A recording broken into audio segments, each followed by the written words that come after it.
3A se especializa en hacer pérgolas de aluminio maderado y espacios ideales para compartir. Visita su showroom en Tumbaco para diseñar el tuyo. Gracias 3A por patrocinar este episodio. Ya no te piden como No te acá piden que... arquitectónicamente un referente. Claro, porque es como que estás sustentando... O sea, Tu proyecto. Exacto, sí. Me parece loquísimo. Es Y, chévere, y es un mucho proceso mejor diferente. que esta...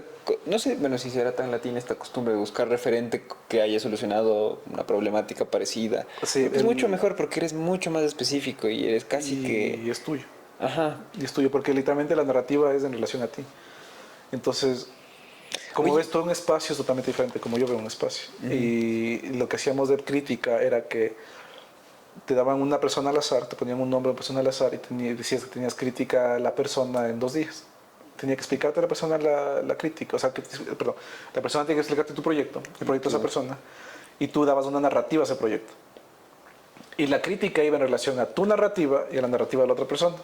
Y ver cuál es el punto medio en los dos. Cuando encuentras un punto medio, significa que algo está bien. Si encuentras un punto diverso, significa que la otra persona tuvo una idea y la otra también, que también está bien. Y cuando algo está mal, significa que las dos tuvieron completamente un punto de vista completamente diferente en relación al proyecto de esa persona. Y ahí significa que no sabes explicar tu proyecto. Sí, o que está mal fundamentado. Sí, o sea, como tú le quieras llamar. O sea, porque realmente hay parte de fundamentación, pudo estar muy bien fundamentado. Sí, pero no lo supiste explicar. Exacto, y eso es lo peor para ellos. Entonces decían como que si tu narrativa no es similar a la otra narrativa, algo está mal. Pero no te hacían repetir el proyecto, por ejemplo. Porque yo sentía eso, y todo el mundo tenía un miedo a esas críticas porque decía, dijo, puta, si está mal el proyecto me toca hacer de nuevo. No, porque te decían, sí pasó varias veces que no había ningún tipo de concordancia. Y lo que te decían, ok, tienes la narrativa de esta persona, saca otra narrativa. Ya. No hagas de cero todo. Con este feedback que ya te da. Para algo es la crítica. Sí, La sí, crítica no es para que te destruyan un proyecto. No es decirte como que eso se va a la mierda, te rompen toda la maqueta, te rompen todo el plano y andas a hacer de nuevo todo. O que simplemente te escriban en el plano, no. Claro. Sino es como que date una crítica a la cual te ayude Oye, para seguir. no sé, ¿esta narrativa te servía solamente como para fundamentar este concepto inicial o siempre regresabas a ver en el desarrollo de todo el proyecto? Todo el tiempo. Ya. Todo el tiempo. La narrativa cambia hasta el final del proyecto. Wow. Claro, porque me acuerdo, aparte, algo que por ejemplo aquí no me acordaba eran los trabajos de mis compañeros. Ya. Allá te puedo contar todos los trabajos de mis compañeros porque hacían la narrativa del final fue tan bien hecha que cuando ellos te cuentan la historia del proyecto te memorizas absolutamente todo. Porque es algo como Exacto. leído. Como... Y aquí estás en séptimo ahorita. Sí. ¿Te acuerdas del proyecto de tu mejor amigo en primero? No. Por ejemplo. Entonces eso es lo que nos decían, como que tienes que apersonarte de tu proyecto y tienes que apreciar el proyecto del resto. Porque solo ahí sabes criticar un proyecto. Porque si no simplemente estás juzgando en relación a lo que tú piensas que está bien. Que es algo completamente diferente a la crítica. Ya. Y es lo que nos decían, los tutores nunca te pueden juzgar. Te pueden criticar, sí. Pero cuando sientas que un tutor te diga... Porque aparte nos enseñaban también cómo nosotros identificar cuando un tutor es malo. Ya. Entonces, si el tutor viene y te dice, esto no sirve, esta parte de acá no es interesante, que no se ve bien el proyecto, que dónde está el usuario, bla, bla, bla, bla, y solo te empieza a decir un montón de factores negativos del proyecto y no te rescata cosas del proyecto, uno, o dos, nunca te justifica el por qué está mal, Sí. porque simplemente te está juzgando.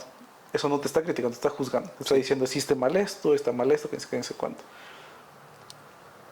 Y cuando encuentres, nos decían, si encuentras 5 oraciones con eso, les tienes que parar a tu tutor y decirle, no me estás ayudando. Eso no es una crítica. Porque tu tutor no está para juzgarte, está para ayudarte. Y nos decían, como que la crítica te deben dar, por ejemplo, identifica críticas, en cambio. Cuando es una crítica negativa, diciéndote, este espacio no funciona por esta forma, o sea, esto de aquí no funciona de esta manera, porque en tu narrativa, en lo que tú hayas hecho, me estás diciendo que hiciste esto y esto no está funcionando en relación al de este. O porque simplemente, o como estás aprendiendo, arquitectónicamente o estructuralmente no funciona así. Ya. Y te dicen como que, y te escriben como que la crítica de tu proyecto es de esta, y te van escribiendo como que todos los puntos que tienes que mejorar. O lo mejor que hacían nosotros era pedir la autorización de poder filmar las clases o grabar en un audio. Después escuchar. Y tengo un audio, te puedo pasar para que puedas pasar. Sería buenísimo. Y decir como que, mira esto, Entonces todo tiene que estar justificado. Inclusive la crítica de él tiene que ser justificada. Porque si no te dicen, si no hay una crítica con justificación, simplemente está dando su punto de vista. Y eso no te sirve como estudiante. Como crítico de la arquitectura, como quieras, puedes decir lo que tú quieras. pero como estudiante no te sirve nunca que te digan eso, no sirve de nada. Y era algo que también, o sea, es chévere también ver del otro lado, que la otra persona te está diciendo como que si yo hago mal, dime que estoy mal. Hablando de crítica y de que te, no sé, digan que tu proyecto está mal o cosas así. ¿Tuviste alguna vez síndrome del impostor? ¿Cómo se siente estudiar allá para un ecuatoriano? ¿O qué onda? O sea, es chévere, es una linda experiencia. Ya.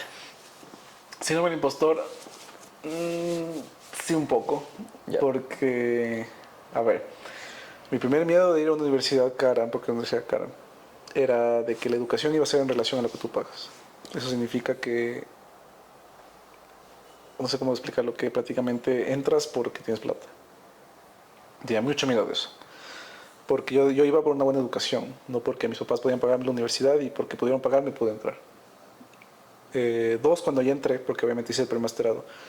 El premasterado pasamos, bueno, no pasaron 3 personas, 2 o 3, no me acuerdo si eran 3 o 2. Pero no, entramos, sí, no pasaron 2 y una se fue a otra universidad. Ya. Y era un lío porque nos pusieron un miedo antes de que presentemos el proyecto final, que nos dijeron, la Bartlett subió este año primera del mundo. Eso significa que si ustedes entran, están en la mejor universidad del mundo de arquitectura. Hicieron una mega fiesta en la Bartlett, que todo así. Y de ahí nos dijeron al final de esto, si ustedes no pasan el premasterado, no se preocupen, nosotros vamos a ayudarles a entrar a otra universidad. Porque la idea del premasterado no es que simplemente falles y te vas a la casa, sino es que es para tu siguiente paso en la educación. Y te decían, les vamos a ayudar en todas las pautas necesarias para que ustedes entren a una universidad buena, obviamente no a la Bartlett, pero en todo caso, claro, nos pusieron ese miedo y nos dijeron, no se asusten porque ahorita acabamos de subir, o sea, les dijeron que como se subió la primera del mundo, estábamos justo nosotros entrando en el tiempo en el cual ellos estaban calificando a los que estaban aplicando directo hacia el máster. Ya. Yo entré por condición y por eso entré al premasterado. Mi condición era por no era por el portafolio, porque me decían como que tu portafolio es muy cuadrado. Ya. Hay mucha arquitectura Ecuador latinoamericana, porque ellos saben muy bien identificar tipos de arquitectura. Es una academia latinoamericana súper fuerte la que tienes tú. Ya. Eso es lo que me dijo, entrevista, todo había pasado perfecto. Eso es lo que no nos gusta. Queremos romperte la base de diseño para ver si realmente te vas a entrar a esta educación. Pues por eso hice el premasterado. Me costó también esa abogada, pero en todo caso hice.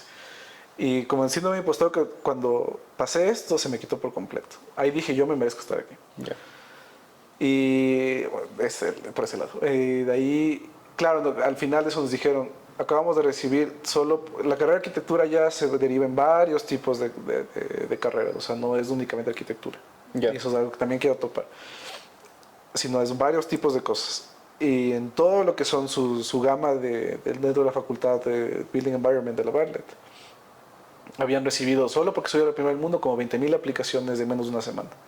Entonces nos dijeron, si ustedes entran, no están peleando con los que generalmente entran normalmente cada año, sino pelean también con las posiblemente 1.500 personas que aplicaron para el programa que están ustedes entrando y sobrepasaron a estas 1.500 personas. Entonces, entiendan eso, porque creo que todo el mundo tiene ese síndrome de impostor cuando llegas a una universidad, de un Ivy League, una universidad. Sí.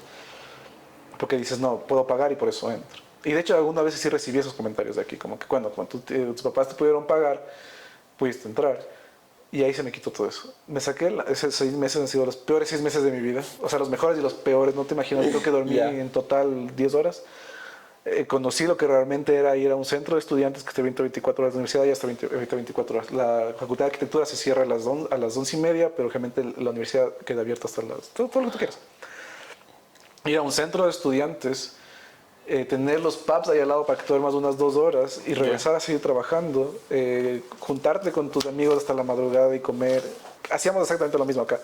Allá la diferencia era de que realmente, o sea, no sé, sentía diferente porque estábamos todos ahí y eran 3 días de verles la cara a los mismos. O sea, irnos a una residencia estudiantil de cualquiera de nosotros, irnos a bañar cada ciertas horas, dormir 2 horas, que venga alguien y te diga como que ya levántate, me toca dormir a mí. Entonces, y cosas así. Entonces realmente viví una frustración increíble. Yo me acuerdo que una vez le llamé a mi mamá y decía, no sé qué hago aquí. No, ya no quiero más. O sea, me duele. O sea, realmente me dolía. Y bueno, ya cuando pasé, se me fue todo síndrome de impostor. Y dije, no, yo sí me merezco estar aquí. Y después, cuando estuve en la carrera, obviamente ya fue mucho más más fresco, un poquito más fresco. Ya.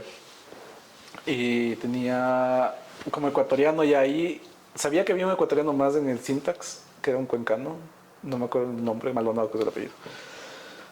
Y no sabía de más de ecuatorianos. Entonces fue mi máster específico, estaba un chico de Colombia que realmente estudió en Chicago toda su vida, entonces realmente de Colombia, Colombia no es. Una chica de Perú, de la Católica de Perú, un chico de Brasil, o sea, de latinos, un chico de Brasil y ya, creo yo. De los poquitos latinos, ¿no? Sí, son pocos. O sea, realmente lo que trata ahorita la universidad es que venga más gente de afuera. Ya. Y justamente mi profesor, o sea, mi tutor, uno de mis tutores era español. Y yo le preguntaba como que, ¿por qué no entran más latinos? Me dice como que hay personas que realmente, hay un montón de aplicantes de otros países. Pero no entran, o sea, realmente por portafolio no entran, por notas no entran. La Barle te pide que tengas equivalente en notas de 8.7, que es alto, porque no te toman en cuenta la de tesis no cuenta. Entonces, pues si tuviste, por ejemplo, 9 en la tesis o 10 en la tesis y en tu promedio tuviste 7, ya te sube el promedio 8, 8.5 tal vez, pero no te cuentan eso. Y así un montón de peros. Entonces me decía, en Latinoamérica muy pocos, inclusive el Reino Unido también te evita ciertas universidades, por ejemplo, la UCL te evita ciertas universidades, de lo que yo sé. Cuando yo le pregunté, me dijo, las universidades que aplican, por ejemplo, si eres de la Católica, ya puedes aplicar. Me dijo, pero lamentablemente, sí me dijo, si eres de la USLA no puedes aplicar, o sea, si puedes aplicar, entras con más condiciones si logras entrar y tienes más revisiones en ciertas cosas. Me dijo, la San Francisco puedes entrar y la Central puedes entrar porque es del Estado. Y me dijo, pero las otras universidades entran un escrutinio mucho más fuerte, porque todavía no están reconocidas acá también. Entonces, claro, me dijo todo eso y de ahí le decía, o sea, no es por criticar, pero del 100%, un 70% eran chinos. Y yo le decía, ¿qué tanta diversidad hablan ustedes si 70% son chinos? Y decía, sí, eso es un conflicto, eso es lo que se critica a las universidades de alto rendimiento, porque un porcentaje alto es de personas chinas. No estoy menospreciando a la población, para nada. Pero no dan paso a otras poblaciones de entrar.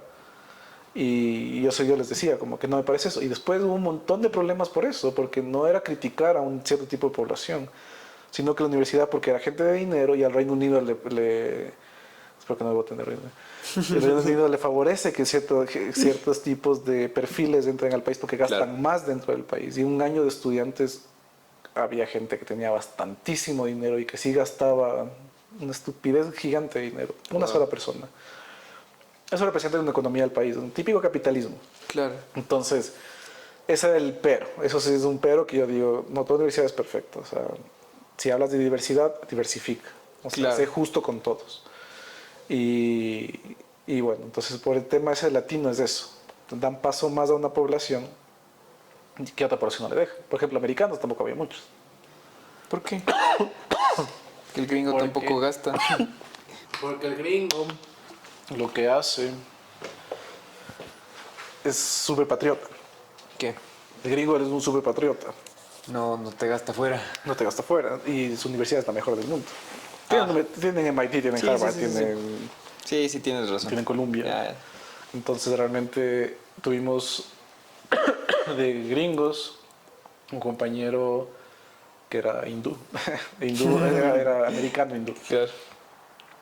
Bueno, norteamericano hindú, perdón. Y de ahí una compañera de Canadá. Y ya. De ahí había muy diversificado. Realmente no había mucho de Estados Unidos. Ya. Era muy diferente. ¿Y qué se enseña en la maestría? ¿Qué aprendiste allá? Todo lo que siempre quise. O sea, eso es lo que rescato de la universidad. O sea, realmente me dieron la oportunidad de ser libre. Ya. Y en el sentido de ser libre, bueno, una maestría direccionada a todo lo que es diseño computacional.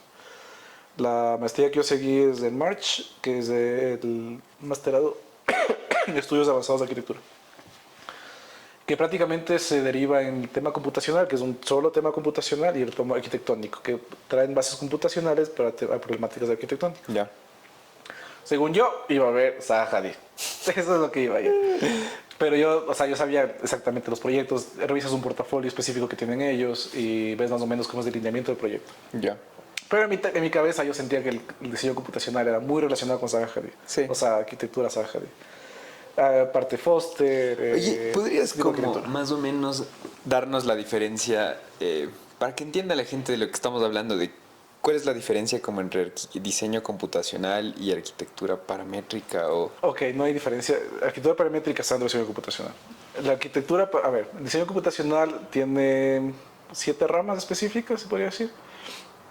Optimización, diseños generativos, algoritmos, diseño por algoritmos, diseño, no se llama discreto, pero prácticamente es escritura discreta, es diseño agregatorio, machine learning, diseño paramétrico y me faltan 2 más. Diseño form finding y otro más que no me acuerdo, que ya me salió el nombre. Entonces, diseño paramétrico está dentro de lo que es diseño computacional. Ya. Es una rama de diseño computacional. Diseño computacional es prácticamente el diseño que es a base de parámetros y algoritmos. Entonces, todo lo que encaje dentro de estos dos es diseño computacional. A diferencia del CAD, por ejemplo, que mucha gente lo asimila, que es como software, el diseño computacional no se basa en un software. El CAD, que es prácticamente Revit, AutoCAD, 3D Max, Maya, todos los que quiero utilizar. Son softwares, a ver, es Computer Aided Design, que prácticamente es el diseño el cual la computadora le ayuda a diseñar. Ya. Pero tú eres el autor. Exacto. El diseño computacional es en cambio un algoritmo en el cual tú presentas tu lógica algorítmica y te retribuye un resultado, sea cual sea el resultado que estás buscando tú. Entonces realmente diseño paramétrico como rama específica, y es la diferencia que ya aprendí allá, es únicamente diseño basado en parámetros, como dices, paramétrico. Entonces cuando escuchas mucho eso, yo también caía dentro de eso, que ves estructuras muy complejas, no sé, Zaha Hadid, diseños curvos, que más curvo, más orgánico, por así llamarlo, más futurista, no sé cómo más denominarlo, como percepción sin conocimiento. Ya sabiendo, el diseño paramétrico es todo. Absolutamente todo. Como te contaba esa vez, prácticamente el diseño paramétrico nació en la Bauhaus con el tema de todo lo que es la industrialización, de lo que es producto. El producto que hacía la Bauhaus era un producto el cual podía ser replicable y cambiaba ciertas funciones en relación a sus parámetros. Entonces, lo que pasa con esto es que Walter Gropius, siendo uno de los padres fundadores de la Bauhaus, saca esta parte y empieza a hacer un montón de experimentos, los cuales pues se llevó para Estados Unidos, pero ya no se funcionó tanto eso, sino se fusionó más en la parte de la Bauhaus, que después se derivó a lo que es de Stuttgart, y crea lo que es el diseño paramétrico sin él mismo saber que era diseño computacional, sin saber que era diseño computacional, porque después todas las bases empezaron a partir de eso. Un arquitecto que jamás hubiese pensado que empezó con diseño paramétrico. Entonces todo lo que es parámetro, el parámetro nace del producto, entonces realmente el diseño paramétrico nace realmente de lo que es diseño de productos. Sí. Y el Rhino en general, que es el software que más se utiliza para diseño paramétrico, es un software el cual se creó para diseño naval, que es únicamente para diseño de productos de naves, de Creo que barcos. por y todo eso está también, o sea, funciona también para describir geometrías bien complejas. Exacto, es justamente para eso, porque el diseño naval tiene una geometría súper compleja, porque es un diseño específicamente para el agua, a diferencia, es igual que la aviación, que es un diseño para el aire. En cambio, arquitectura es un diseño en general. Entonces, lo que pasa es que esta plataforma, esta herramienta, te ayuda a que del producto hagas algo. La arquitectura es un producto, entonces prácticamente del producto más pequeño creas un producto más grande. Y ahí se basa, o sea, de ahí nace la transformación de lo que es el diseño paramétrico de producto hacia el diseño paramétrico de arquitectura. Ya. Y es justamente en esta traslación en la cual se critica el término arquitectura. Y es lo que justamente quería topar, que antes el ego del arquitecto es decir que el que hace arquitectura es prácticamente un dios. Y es verdad y es mentira. Ahora también, pero es como que casi un eufemismo decir que no. Sí, o sea, realmente dices que es Dios porque supuestamente Dios es el arquitecto del universo, es bases religiosas. Y sí, es verdad, o sea, hay algo que se crea de algo y por eso el primero que crea prácticamente es el Dios de ese algo. Entonces, prácticamente tú eres el Dios de tu diseño.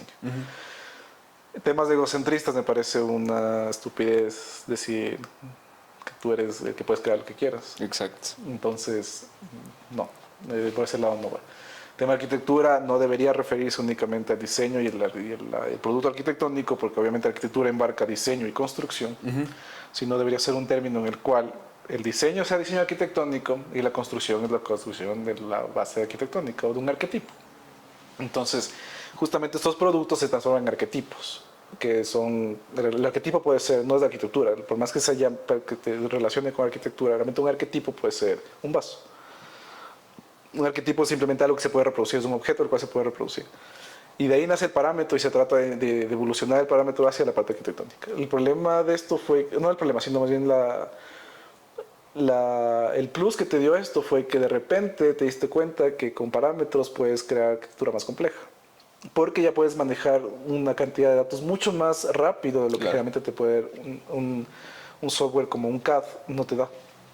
Entonces empiezas a crear un montón de cosas más. Lo de SketchUp, por ejemplo, también es algo muy criticado allá porque en tema computacional, no te digo arquitectónico.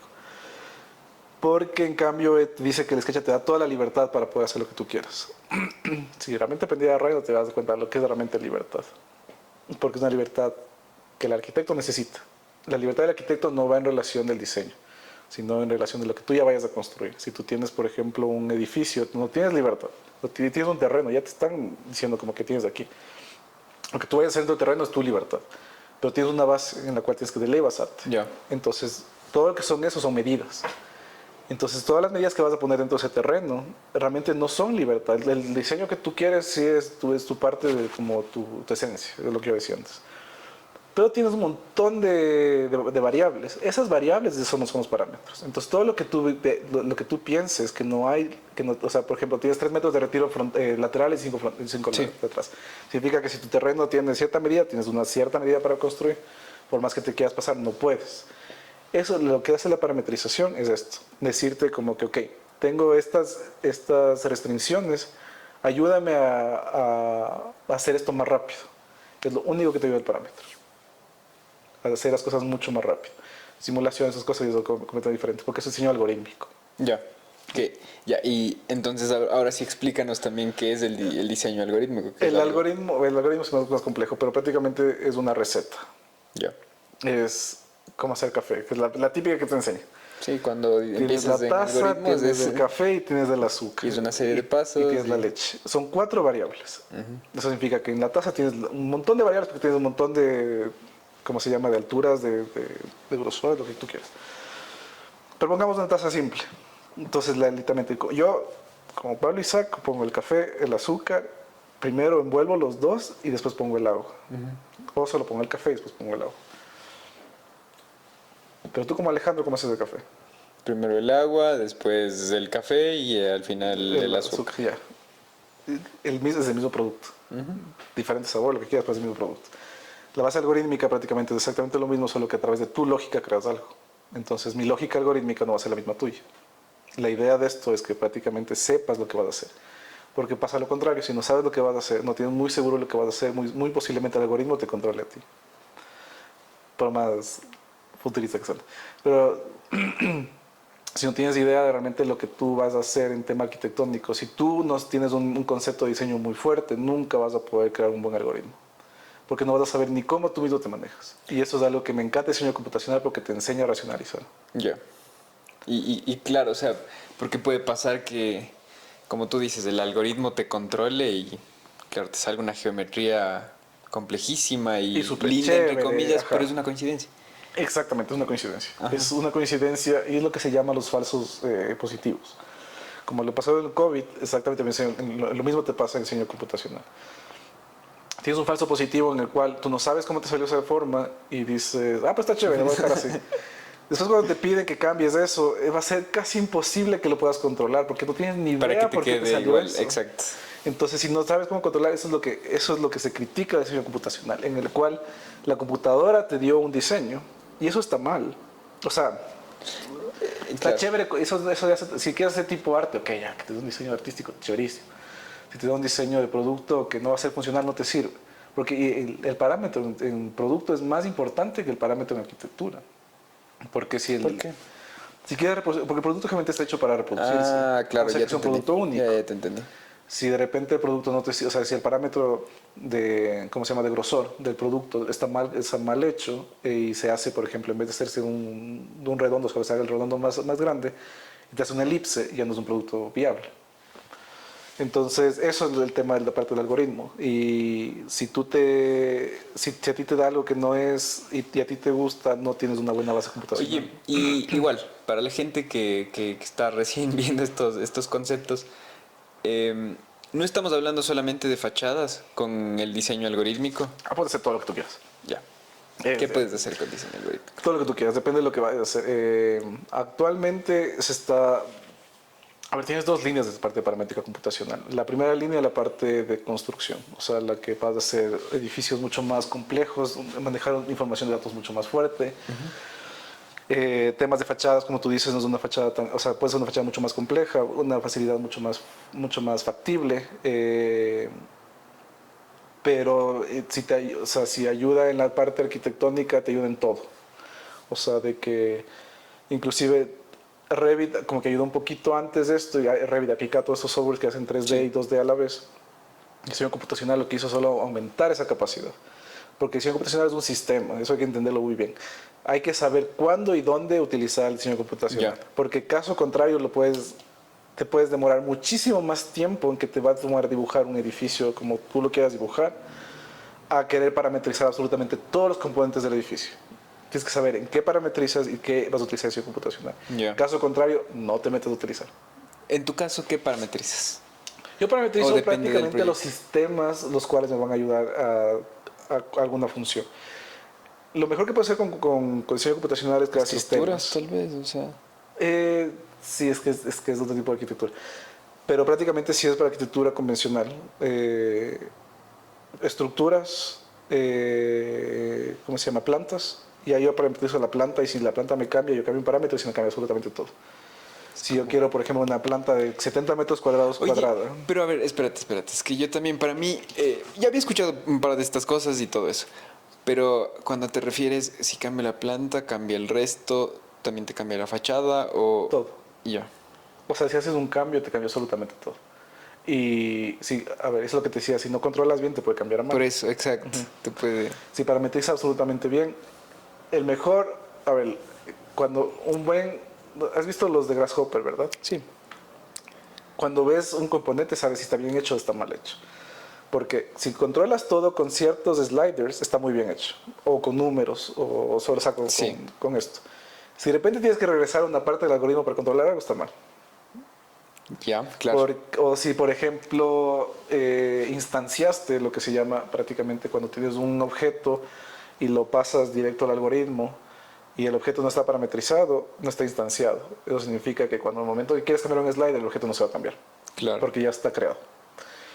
Y todas estas cositas chiquitas, cuando tienes todo bien hecho, que un slider te funcione absolutamente para todo, es lo mejor que puedes hacer. Uno solo para todo, no puede ser. No creo sí, o sea, depende de cuántos parámetros quieras. Bueno, y depende también del alcance del objeto. O sea, yo te digo como que eso sería lo óptimo, pero en todo caso es lo óptimo, pero no lo esencial. Porque realmente lo que necesitas, por ejemplo, para la construcción de un edificio, es que tengas mínimo unas 5 o 6 sliders que te diga la una que funcione para plantas, la otra que funcione para, no sé, para ductos, la otra que funcione para ventanería y la otra que funcione para tema fachada. Altura, por ejemplo. Y después de eso son las principales, después tienes las secundarias o tienes las primarias antes de esas. Que, por ejemplo, si quieres que un edificio crezca en altura, que mientras tú ahí pones número de pisos, por ejemplo, sí. Como que tenga 10 pisos. Y cada vez que te cree un piso, se cree otra vez cada las plantas, Y de ahí después puedes controlar las plantas. Sí. Entonces digo, como que quiero controlar la planta con este slide. O número de habitaciones, tipo de área, puedes predeterminar y todo. Entonces, pues te digo, si quieres construir un edificio, a veces es mejor si quieres parametrizar absolutamente todo cuando estás en la parte de prediseño, porque una vez que ya tienes, no parametrices todo. Esa es ¿cómo se llama? Mi recomendación. Se te va a hacer mucho más complejo un diseño si parametrizas todo. Ya. Porque si te jalaste en una parte del parámetro no te va a funcionar toda la edificación. Pero en prediseño, o sea, estás en una parte de la parte del anteproyecto, hasta conseguir una forma ya hecha. Es muy bueno esto porque ya te ayuda a corregir un montón de cosas. O sea, ahí puedes hacer análisis de simulaciones de un montón de cosas. Claro, de asoleamiento. Y lo último, cuando ya tengas que meterte a hacer planos, todas esas cosas, nunca parametrices. Esa es mi recomendación. A mí me ha pasado que quise parametrizar un edificio solo como ejercicio, desde el principio. Hasta el... Fue mucho más complejo de lo que yo pensaba. Después tenía que regresar varias veces al algoritmo y decía como que ¿dónde chuchas dices esto? Y ponía notitas y todo mental y todo, porque el algoritmo se puede agrandar lo que tú quieras hacer. Y después dije, ok, esto pude haber hecho en Revit mucho más fácil. y de ahí empecé como que prueba y error de las cosas que hacía, hasta que encontré y dije como que, ok, no voy a parametrizar esto. Anteproyecto parametrizo todo. Ya. O sea, fachada, videos, todo lo que quieras. Ya, Porque eso ya. es fácil de Pero ya para, o sea, ya el entregable final, o sea, sí tienes que ir como al detalle y estar... Y eso es algo que después me di cuenta, bueno, cuando estuve allá en Londres, pude haber trabajado para Zaha Hadid, se canceló el proyecto y no me contrataron. Y iba a entrar justo en medio de lo que es la parte técnica y proyectual. Entonces iba a manejar lo que bien me viene de la parte del anteproyecto y le iba a hacer técnico. Ya. Y después del técnico ya hablaba directamente con la parte que iba a construir. Wow. Entonces, o sea, pero tú estabas en el punto que casi estaba en el solamente... crítico. Sí, y básicamente te llegaba como que lo parametrizado, porque me imagino, Sí. y tú le traducías como allá... Sahan, sí, bueno, sí, prácticamente sí. Entonces, justamente la parte del anteproyecto, y yo participaba en la parte del anteproyecto, o sea, también estaba en la parte del diseño y también estaba en la parte técnica. Ya. Entonces, la parte de cuando vimos al principio lo que iba a ser el proyecto, prácticamente era chistoso porque, no sé si has visto alguna vez la funcionalidad de Grasshopper Rhino. Sí. Ya, entonces tienes como, si has visto que es el modelo medio rojito, ya eso significa que está siendo parametrizado. Estás utilizándolo todo en Grasshopper, no está nada en Rhino. Ya. Y claro, cambiábamos un montón de forma, que ni sé cuánto, y de ahí modelaban y pasaban de nuevo al Grasshopper y todo. Y modelaban en Maya, realmente en Zaha modelan bastantísimo en Maya. Modelan en Maya, tratamos de parametrizar eso y seguimos modelando, o sea, siguen modelando en Maya y sigue pasando así. Es como que el flujo de trabajo de ellos. Y mi trabajo era coger todas estas cosas y pasarlas a Revit. Ya. Y después de Revit pasar ya directamente a la parte constructiva. Entonces, si yo no estaba en la parte de diseño para saber cómo hicieron un parámetro o cómo moldearon algo en Maya o cómo hicieron, porque Maya también utiliza diseño computacional, perdón, algoritmos. Y si yo tenía que pasar ese algoritmo después y tenía que cambiar algo del algoritmo, me fregaba. O sea, tenía que estar de ley en la parte de diseño. Entonces, esta traslación del un lado hacia el otro, para mí fue locaza, porque yo no tenía ni idea. O sea, ya arquitectura veía en la parte de diseño y chévere todo lo que pasó de diseño y todo.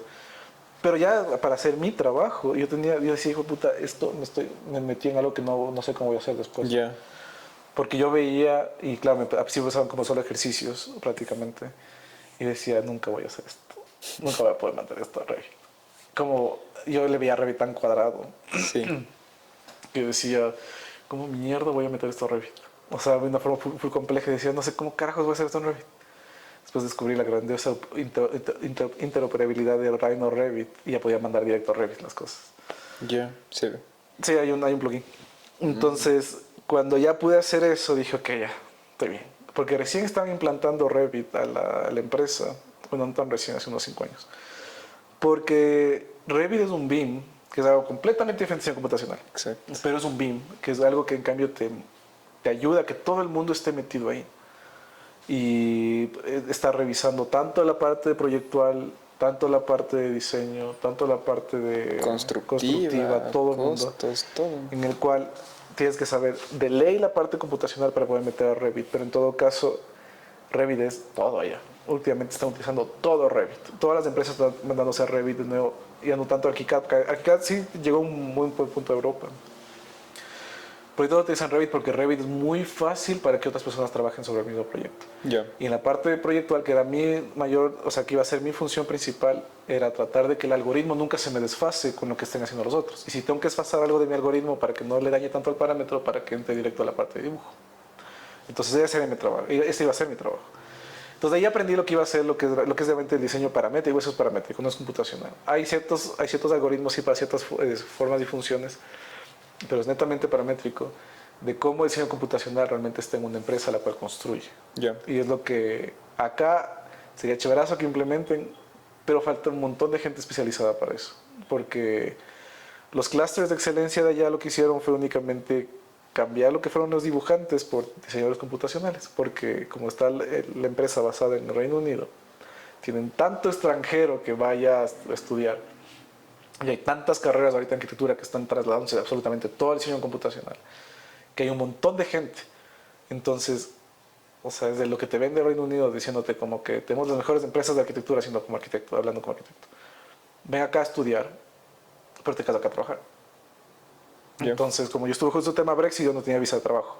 Pero los que estuvieron antes de mí, los que estuvieron después de mí, sí tuvieron 2 años de visa de trabajo. Y todo el mundo, mucha gente aprovecha que estoy estudiando allá. Son unos horarios de mierda de trabajo, vas a aprender un montón. Es una muy buena experiencia con una firma grande como estás comenzando. Pero después sí te pone a pensar después. O sea, todos mis amigos de allá sí me dicen como que es muy cansado trabajar acá. O sea, realmente es muy cansado. Si en la universidad fue cansado, eso es el triple. Aprendes un montón de cosas, trabajas en cosas las cuales tal vez nunca en tu país vas a trabajar. Pero tienes otros peros. Entonces, bueno, yo me desvío un poco de ese tema. Pero en todo caso, sí. O sea, eso es como que por la utilización del parámetro de la arquitectura. De ahí, lo que más aprendí realmente en la Bartlett fue romper todo el tema de diseño y crear lo que tú quieras hacer y que sea posible. Y justamente en mi clúster, que era el clúster 9, vimos realidad aumentada. Entonces la idea de la realidad aumentada era cómo hacer que las personas mismas construyan sin necesidad de un arquitecto. Porque es otra cosa, quitarte la parte de egocéntrico y decir como que yo soy el omnipresente en la obra, que es mi diseño y que es mis cosas y que Yo todos yo. Sí, sí, sí, sí. Es súper dañino para el usuario. Claro. Porque hay personas las cuales te puede guiar bien a un usuario o sea, tu cliente puede ser la ciudad o el Pepito de los Palotes. Y este man te va a decir lo que quiere. Pero si eres muy caprichoso y egocentrista como arquitecto, vas a hacer lo que tú quieres, por más que el cliente te diga. Y eso de guiar al cliente por hacer mejor las cosas es una vil representación de lo que es la academia.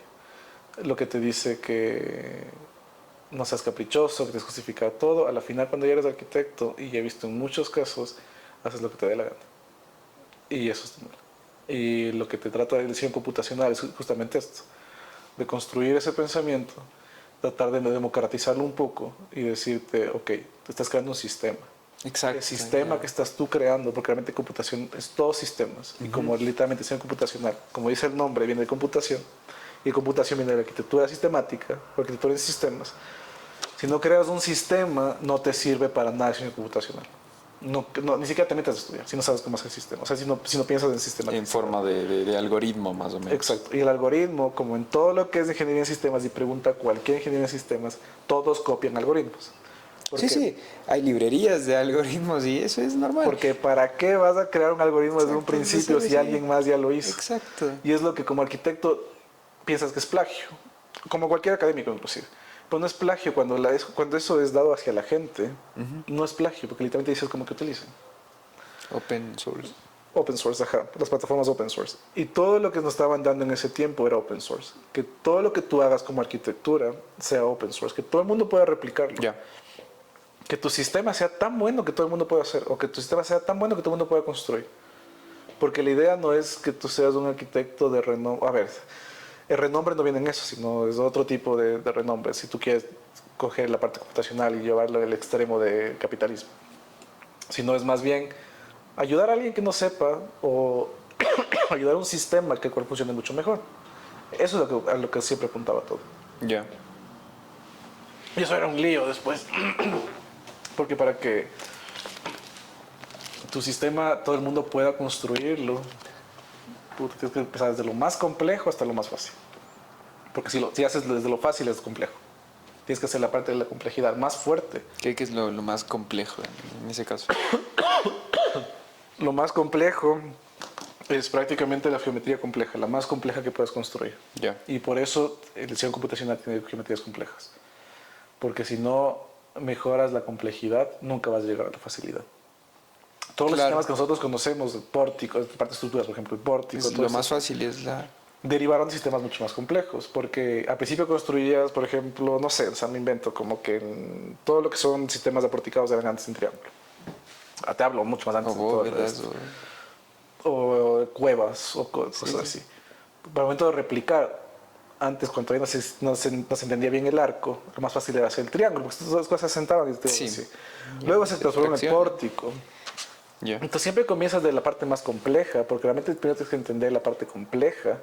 Y como estas herramientas te ayudan a entender la parte compleja más fácil, porque tienes más herramientas para poder crear formas más complejas, crea lo complejo y después simplifícalo. Ya. No es, o sea, tal vez tu idea principal ya es la parte simplificada y eso está bien. Boceteas es lo que realmente Es lo como que más yo o hago. menos hacer, hagamos el peor de los escenarios primero para... Exacto. O sea, y te pasa en todo Sí, sí, sí. en todas las materias, en todas las carreras aparte de arquitectura, primero es el escenario complejo, después es el escenario simplificado. Es lo que yo hago siempre, como que boceteo mi idea simplificada. Eso es lo que quiero que sea. Y de ahí busco como que la forma primero para simplificarme la vida. Wow, qué buena receta para Es, proyectar y todo. O sea. sí, sí, y porque inclusive cuando haces lo más complejo tienes más problemas. Y el problema, tal vez como te enseñan aquí, tú piensas que el problema es algo malo. Y siempre le ves el problema como una connotación negativa. Lo que en todo lo que he estudiado hasta ahorita le veo al problema como lo mejor que te puede pasar en la vida, porque si no hay problema no hay solución. Porque si piensas que no, que está todo bien hecho, entonces ¿para qué estás ahí? Claro. Al final lo que tienes que hacer es algo. Que pon los puntos los más problemáticos, o sea, coge la forma más simplificada de lo que tengas y todo, lo más complejo posible, porque ahí te das cuenta si realmente la forma va a ser la posible. Ya. Y ya después mete cualquier tema de computación. O sea, porque como te digo, la diseño computacional ahora es tan amplio y se trata de investigar un montón de cosas que la arquitectura convencional es lo que menos se hace. Claro. Oye, ¿qué le recomiendas como aprender a los estudiantes que están, no digamos en primero y eso, pero los que están ya, por ejemplo, saliendo? Creo que codificación, cualquier lenguaje de codificación, mejor Ya. Python. Python, sí. Sí, Python es el que más se utiliza. No el más funcional en tema Grasshopper, pero te ayuda bastante. C# para Grasshopper es un poco más intuitivo. A ver, no intuitivo, sino un poco más directo. De ahí temas ya más complejos en computacional como Machine Learning, inteligencia artificial. Librerías hay de todos los lenguajes realmente, pero el que realmente el que utilizo yo es Python. Ya. Es más fácil, o sea, tienes más librerías, tienes más tutoriales inclusive. Sí. Y eso es como que mejorcito. Realidad aumentada. A ver, yo utilicé lo que es el Microsoft Toolkit, que prácticamente es C++ y C Sharp. Entonces, C++ es un poco más complejo, C Sharp es más Es fresco muy utilizar. antiguo también. El C++ es un poco raro, pero nunca lo aprendí bien. O sea, realmente sí, no sé ciertas cositas que tengo que utilizar y ya. Lo bueno de Microsoft es que ya te deja un montón de cosas ya hechas. Entonces solo cambia ciertas cosas. Y como te digo, no tienes que ser un ingeniero en sistemas. No tienes que aprender todo, no tienes que aprender funciones. O sea, a ver, sí, métodos y funciones sí. Pero... Y la lógica de los algoritmos también. O sea, Sí, pero con métodos ya sabes la lógica. Porque Sí. la función en sí, dependiendo del método que utilices, ya más o menos va a conocer qué es lo que tienes que utilizar. Porque si no, no te coge. O sea, inclusive te dice el programa como que falta sintaxis. sí, Es sí, es el típico ahora los problema. compiladores también acolitan full Sí, y también. tienes también, inclusive puedes instalar librerías que te ayuden con inteligencia artificial, más o menos predeterminar, o sea, predecir lo que quieres hacer. Entonces ya, hasta para eso hay inteligencia artificial. Hay inteligencia artificial para la inteligencia artificial, que son predictores. O sea, estás escribiendo una función y ya te dice como que esto quieres utilizar y la metes y es como que sí, tap y sigues. Entonces te ayuda un montón de esas cosas. Y son sistemas muy complejos esos, entonces ya meterte en ese tema es únicamente si quieres meterte en tema ya computacional, ¿no? Adentro. Caso contrario, si quieres únicamente tener una buena perspectiva, o sea, no buena perspectiva, sino tienes una perspectiva de diseño diferente y quieres tener formas más complejas, ándate por el diseño paramétrico, que es el que más opciones para aprender tienes, porque tienes los tutoriales de YouTube. Para diseño paramétrico no necesitas hacer un masterado como yo hice, para nada. Tienes que aprender cómo más o menos codificar y la lógica algorítmica. Lo que te ayuda el masterado es realmente entender el por qué utilizas esto y el para qué. Que eso te dice un tutorial. Toda la narrativa y todo eso. Exacto. La narrativa. Que acabamos Bueno, de la ver. narrativa después ya te enseñan como base de diseño de lo que se basa la Bartlett, pero obviamente te dan la libertad en el máster de qué utilizar. Ya. Entonces, para mi proyecto era más práctico funcional. Entonces, para realidad aumentada, para tema constructivo, mientras más práctica y mientras más problemas tengas y mientras más cosas quieras probar es mejor. Entonces, tu narrativa no tiene mucho sentido. Claro. Ahí es más como que, ok, quiero construir. Y para construir solo construyes. O sea, realmente pruebas un montón de cosas y a tema del proyecto después obviamente ya pones como que tus limitaciones, qué es lo que quieres diseñar y todo. Pero para las primeras instancias es un proceso completamente diferente. Entonces también se sabe como que aprende a diferenciar qué necesitas para qué proyecto. Porque no vas a meter el concepto para proyectos mucho más grandes y complejos, Claro. que no se basan únicamente en un solo concepto, sino puedes pasarte un montón de conceptos en los cuales la funcionalidad va sobre la parte del concepto.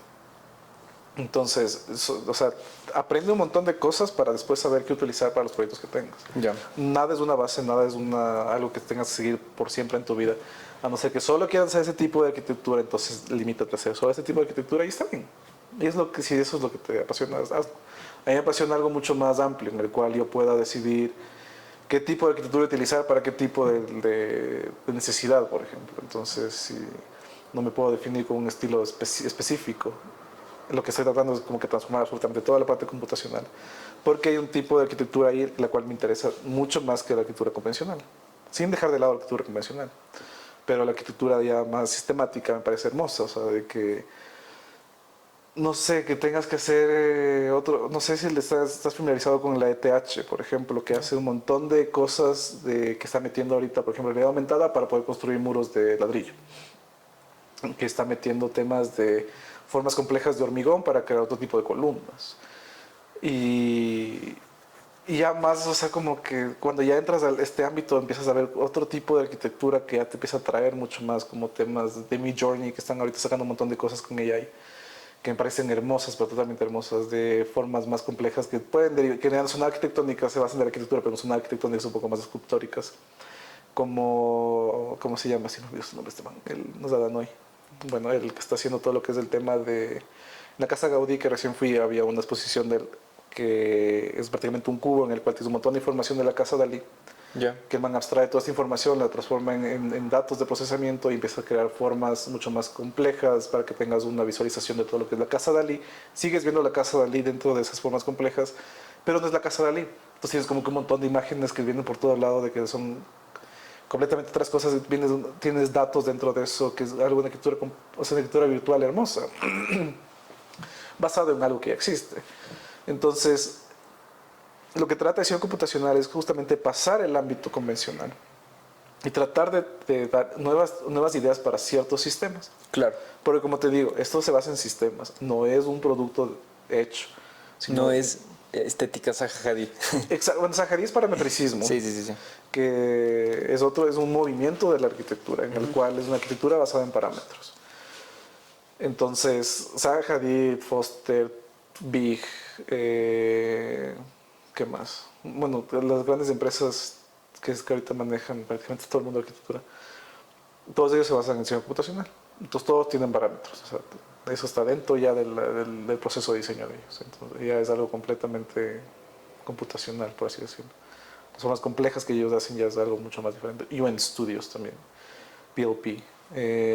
Pero bueno, entonces lo que a mí me encanta es el tema de investigación. O sea que mientras más investigación haga para poder generar otro tipo de arquitectura, me parece lo más espectacular que puedo hacer ahorita.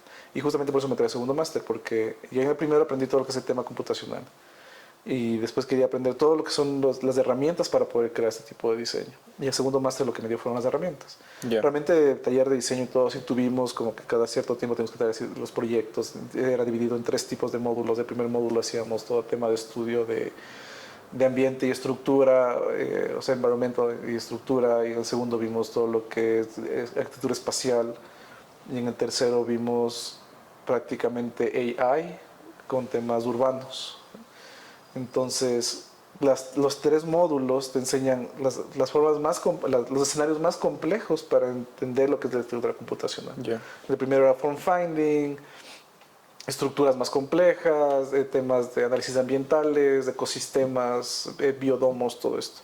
El segundo era arquitectura espacial, que es algo que no ves en la academia normalmente, que me pareció hermoso, que era prácticamente crear la estación espacial, la nueva estación espacial. Trabajamos con Hassel Studios, que trabaja directamente con la NASA. Y en el tercer módulo es, bueno, fue todo el tema de inteligencia artificial para cualquier tipo de cosa que quieras hacer. Yeah. Y era mucho más libre porque él literalmente decía, aquí está la inteligencia artificial, así se utiliza, saca tu proyecto. Yeah. Puedes experimentar en todo lo que tú quieras. En uno de los trabajos dice para lo que son fachadas curvas, para la incidencia del sol, en el trabajo de estudio, o sea, en el taller prácticamente fue un tema urbano, entonces hicimos en Viena todo lo que es el análisis urbano de Viena. Pues te preguntaba como que más o menos que está viendo urbanismo porque esto te facilita la vida en todo sentido. ¿En serio? Sí, trabajar con Big Data es lo mejor que puedes hacer. Ya. Lo mejor. Bueno, entonces la inteligencia artificial, optimización de landscape, pintar en píxeles en la computadora como tú quieras y te va generando un landscape, que me parece hermoso. Estamos ahorita trabajando justamente en un paper de eso. Y cosas así, entonces, estas nuevas metodologías, ¿en qué te ayuda en la arquitectura convencional y en qué te ayuda a sobrepasar la arquitectura convencional? Porque en algún punto la arquitectura convencional ya va a ser historia, porque de hecho la contemporánea ya va a entrar en el siguiente paso, como con diseño computacional, ya entra en el paso de historia. Sí, no estamos en un punto de inflexión en el que... Claro, porque ahorita el futuro es el presente. Sí. Entonces prácticamente la lectura contemporánea va a pasar a ser lectura computacional. Porque eso, toda la parte académica está volteándose a eso. Y va a haber un montón de cosas buenas. Yo pienso eso porque lo chévere y lo que estoy tratando de hacer todo el tiempo es de todo lo que yo ya conozco, y por eso me he metido en temas informales, de vernacularidad y todo, y uno de mis libros favoritos hasta el momento es Arquitectura sin arquitectos, que es un libro hermoso de la MoMA, en el cual te enseñan todo lo que son los temas vernáculos y todo lo que es memoria colectiva, razonamiento vernacular, construcción vernacular de los humanos, no del tema arquitectónico, porque todo el libro, en todo punto del libro te mencionan a cada rato, arquitectura vernacular no es materialidad. Y eso es lo que aquí te dan, siempre me dieron. ¿A qué te refieres con eso? La arquitectura vernacular no es materialidad. La materialidad, a ver, aquí te enseñan la arquitectura vernacular y eso es lo que me enseñaron a mí, o sea, personalmente. Me enseñaron que la arquitectura vernácula está basada en las tradiciones del lugar y en los materiales del lugar. Ya te entendí. Sí, tienes toda la razón y es algo que igual critico. La arquitectura vernacular es el humano. Barro y totora. Exacto, entonces, o sea, es lo que el humano encontró en su medio para poder crear arquitectura. Y las lógicas que hay detrás de eso. Y es lo que, es otra cosa que yo criticaba acá, que me decían la lógica del entorno tiene que ir en relación al material del entorno. Sí, en efecto, sí. Pero estamos en un mundo que no debió haber sido tan globalizado, pero estamos tan globalizados que si tienes una forma de poder crear algo diferente, trata de hacerlo sin menospreciar la parte del entorno, con las factibilidades del entorno. ¿Qué pasa si mezclando dos materiales del entorno? Pues crear otro tipo de material, no necesariamente utilizar el material en bruto, para poder crear una lógica constructiva la cual esté sustentada. Eso es la sustentabilidad, prácticamente es materiales del entorno. Es lo primero que tienes, la sustentabilidad. Sí. O sea, es lo primero la primera base. Pero si el material en bruto del entorno puede crear otro material en bruto, créalo. Sigue siendo el entorno. Es igual que hicieron con el barro. Había la tierra, pusieron agua, crearon el adobe. Y cosas así.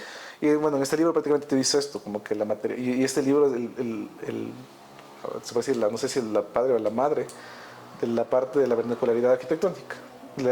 Perdón, la vernacularidad computacional. Porque el libro te enseña un montón de técnicas vernaculares de todo el mundo, o sea, de Latinoamérica, de América, de Europa, Asia, África, de todo el mundo. Es un libro hermoso. Pero te enseña las técnicas de construcción, el porqué de las técnicas de construcción y la sociedad de esa época. Y ese libro fue escrito en el 80, 70, 80, es viejo. Pero si te metes, porque muchos temas de ensayo computacional, más que nada los temas que te enseñan como que un poco pensar dentro del máster, te dicen como que ya existe algo atrás, por ejemplo, nuevo barroco, nuevo renacentismo, todas estas funcionalidades, pero todos estos movimientos. Ahora con el sistema computacional puedes traer eso tal vez un poquito hacia acá. Y es lo que la parte de vernacularidad es súper chévere, porque realmente es lo que usé, lo más que nada, es justamente, ese es mi único concepto que utilicé para el máster.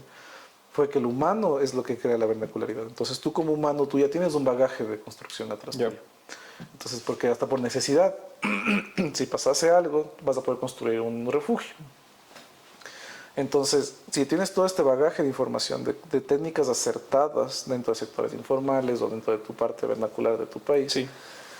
Esta memoria colectiva que ya tienes, ¿cómo le pasas a un parámetro con inteligencia artificial, con lo que tú quieras utilizarle, para que te cree un tipo de arquitectura de este tipo? Computacional netamente.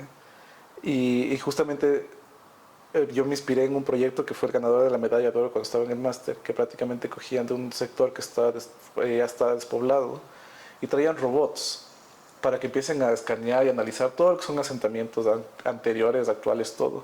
Y sacaban patrones de diseño. Y con esos patrones de diseño creaban una nueva ciudad totalmente automatizada, basados en todo lo que fue la cultura anterior, pero escaneado al 100%. Había un poco de críticas en relación a como que qué es lo que entiendes tú por cultura, qué es lo que entiendes tú, o sea, el algoritmo que vas a utilizar para claro, y que que estaba robot entienda escaneando. esto. Sí. Claro, porque tú le dices al algoritmo qué hacer. Y bueno, son temas como que manejas dentro del proyecto. Pero me parecía loquísimo, o sea, que crea una ciudad a partir de todo lo que yo hago antes. Y si ves, aquí podemos tener un montón de eso y podía sacar un montón de provecho en todo lo que es Latinoamérica para poder crear eso. Y es justamente lo que nos unimos con mi compañera la peruana que te conté, con Betty, para poder crear un sistema el cual de autoconstrucción basado en las técnicas informales tanto de Lima como de Quito, y analizando todas estas técnicas, mandándoles análisis de inteligencia artificial para repetición de patrones, materialidades, todo eso, porque obviamente el concreto hay en todo el mundo. Y el sector informal utiliza bastante concreto. Sí. Pero también utiliza madera, también utiliza metal, también utiliza, bueno, el vidrio es un poco, sí, ¿no? Pero tienes esos tipos de materiales cuales encuentras en todas las dos informalidades, tanto en Quito como en Lima. Sí. Si haces un patrón de diseño a través de diseño computacional, y después de machine learning, y después metes esto en parametrismo, y después del parametrismo le metes en algoritmo, Sí. puedes sacar tranquilamente técnicas constructivas, no necesariamente pórticos, sino técnicas constructivas las cuales están analizadas tanto en la parte sustentable como también la parte ambiental y también la parte estructural para que literalmente lo que puedan construir sea netamente de ellos, o sea, un sistema al cual ellos entiendan, pero mucho más aumentado en la relación en la cual, como ellos no pueden acceder a un arquitecto, acceder entre comillas, ellos puedan construir sus propios sistemas. O sea, ¿cómo le doy esa poética con las herramientas que ellos mismos tienen? Exactamente, pero obviamente analizas todo lo que ellos hacen, pero Sí, sí, sí, no sí. puedes analizar únicamente un dato. Y es lo que te ayuda también esto de diseño computacional, en la cual es el análisis de datos, de millones de datos. Ya. Porque el analizar como persona, poco a poco, por ejemplo, análisis de fachada, tienes que ir fachada por fachada y decir a tu criterio que esta fachada está bien. Esta fachada tiene esto, tiene tripartición, por ejemplo, tiene bidimensionalidad en horizontalidad. Y son, o sea, son términos cuales ves en diseño computacional, como que vas divisando lo que son, Catalogando. sí, catalogando y categorizando Ya. lo que son todos los preceptos en lo que ves, en lo que vas a analizar. Ya. Tienes que poner parámetros, tienes que nombrar esas cosas. Bueno, sacas todo esto, pero yo voy con Google Maps, por ejemplo, y voy sacando las fachadas y tomo foto, fachada, fachada, Y todas esas fotitos, todos esos screenshots que yo hice, mando a todo el sistema, pongo mi información como investigador, diciendo como que si encuentras esto es esto, si encuentras esto es esto. Y mando todo un sector informal gigante que puedo hacer análisis en una computadora, Ya. literalmente en media, una hora sacando fotos así. Y Ya. me da un patrón. Con ese patrón yo empiezo a diseñar. Y la parte de diseñador con el diseño computacional es eso. Es que tú le dices a la computadora qué hacer y tú le das tu patrón de diseño. Y para esto yo sí digo, ten buenas bases de diseño porque caso contrario puedes dar también patrones de negativo. Porque puedes poner patrones caprichosos, por ejemplo. Y bueno, eso ya es otro, eso es depuración de datos. Bueno, con todo esto lo que estamos tratando de hacer, bueno, ahorita estamos todavía conversando en lo que vamos a hacer, es tratar de con la realidad aumentada, una vez que tengamos el sistema, darles únicamente esta herramienta que pueda verse en cualquier celular. Y eso es un tema que teníamos, que el sector informal tiene celulares inteligentes o sectores muy, no sé, con un estrato socioeconómico mucho más limitado, tengan ese tipo de accesos, porque obviamente realidad aumentada no todo el mundo va a poder hacer. Y de ahí, ahorita están haciendo la investigación, estamos haciendo con un grupo de ahí del Perú que prácticamente ya está identificando que el 80% de la población del Perú tiene un smartphone. Eso significa Sí, que sí. ya hay un smartphone dentro Acceso de una... creo que sí, o sea. Sí, sí, que entonces... No, dale nomás. Sí, hermano. Entonces es viable. Entonces tienes Sí. que ver la viabilidad de tus proyectos. Y la idea es simplemente darles la plataforma abierta para que ellos puedan ingresar, poner el número de población, ¿cómo se llama? De personas en tal lugar, georreferenciar el terreno a través de la georreferencia con satélite, poder ver la topografía del terreno, Claro. por ejemplo aquí en Quito y en Lima también. Tener los datos de suelo, porque todo está aquí en datos. La idea es de que los municipios trabajen con esto, que pongan el tipo de suelo que hay ahí, porque para cimentaciones de ley necesitas el tipo de suelo. Sí, aquí en Quito sí hay buenos datos de lo que son tipos de suelos en ladera, porque están identificados por el tema del pichinche. Sí. Entonces decir, por ejemplo, que aquí es arcilloso. Ya sabes que es arcilloso, entonces el sistema y la inteligencia artificial te dice, ok, en sistemas arcillosos funcionan estos sistemas que ya prediseñamos. Y les das la forma de construir eso. El problema es que estamos ahorita en esta investigación es cómo pasamos de un sistema complejo a un sistema simplificado. Es lo que te decía. Ese es el producto final. Este es el sistema que nosotros queremos hacer. Y el sistema complejo, ¿cuál va a ser?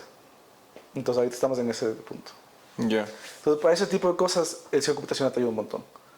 Para cosas ya más convencionales, ya existen las técnicas y tú como diseñador ya sabes, te puede ayudar un montón de otro tipo de funcionalidades. Pero a mí lo que más me interesa son estos sistemas, los cuales te pueden ayudar para hacer otros sistemas. Y es justamente crear un objeto tan chiquito que te genere un montón de cosas.